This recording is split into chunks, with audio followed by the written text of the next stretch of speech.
The clutch is one of many essential components of a motorcycle. It is operated by pulling or releasing the clutch lever with the left hand. Before going into the details on working of a clutch, let's see how it is assembled in motorcycles. The power from the engine is converted to rotary motion by the crankshaft as shown. This power is then transferred to clutch housing.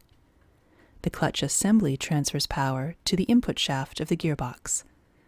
The power is then transferred to the output shaft and eventually to the rear wheel of the motorcycle. The clutch assembly itself is a combination of several parts. It consists of a pressure plate held in place by using several springs and screws. This plate presses against the clutch pack. The clutch pack consists of several steel and friction plates placed in alternate positions. The clutch basket and the inner hub are assembled with their axes aligned to the input shaft of the gearbox. Now let's understand how a clutch works. The clutch basket freewheels with respect to the gearbox. The engine power will spin the clutch basket, but it will not transfer any power to the gearbox. However, the inner hub is connected to the input shaft of the gearbox. If we spin this inner hub, then it will also spin the gearbox input shaft. Let's take a hypothetical connector with teeth on its internal and external portion that can interlock with both the clutch basket and the inner hub. If we insert this hypothetical connector between the clutch basket and the inner hub, then we can spin both of these at once and the engine power reaches the gearbox. And if we remove this hypothetical connector, the clutch basket and inner hub will be independent again and the engine power is disconnected. But there is a problem in using this connector. When the connector is removed, the inner hub spins due to inertia of the motorcycle rear wheel, and the outer basket spins due to engine power. This is why these two components start spinning at different speeds.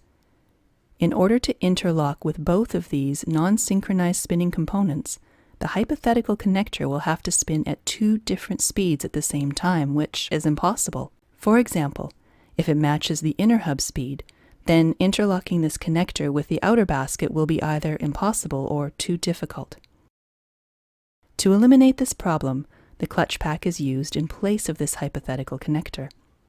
Unlike our hypothetical connector, the clutch pack is a combination of separate circular plates. Let's take any two adjacent plates from the clutch pack. One of them is a friction plate and the other is a steel plate. The friction plate has teeth on the outer circumference, which always interlocks with the clutch basket and can slide sideways along this clutch basket.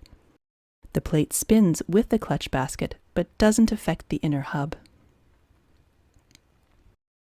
The steel plate has teeth in its inner portion, which always interlocks with the grooves in the inner hub and can slide sideways along this hub.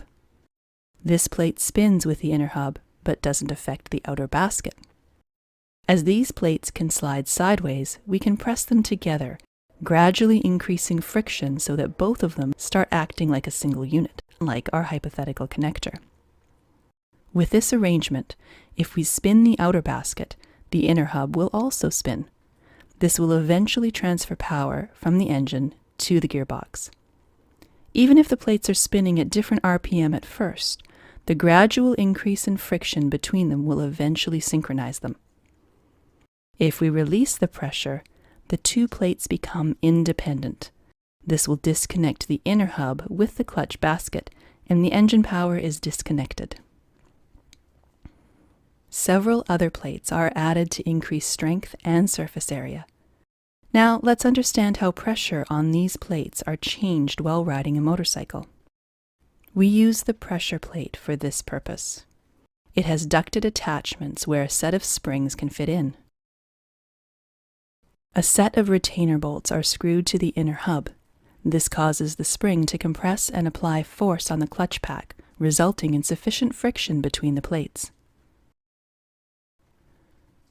We can release the pressure on the clutch pack by pushing the pressure plate outwards. We can control this pressure by pulling or releasing the clutch lever. As the clutch lever is pulled or released, a cable or hydraulic system rotates an actuator arm as shown in the animation. This arm presses against the push rod towards the clutch. This rod goes through a duct inside the input shaft and pushes the pressure plate, releasing the pressure on the clutch pack. When the clutch lever is released, the springs again apply pressure to the clutch pack, as shown in the animation.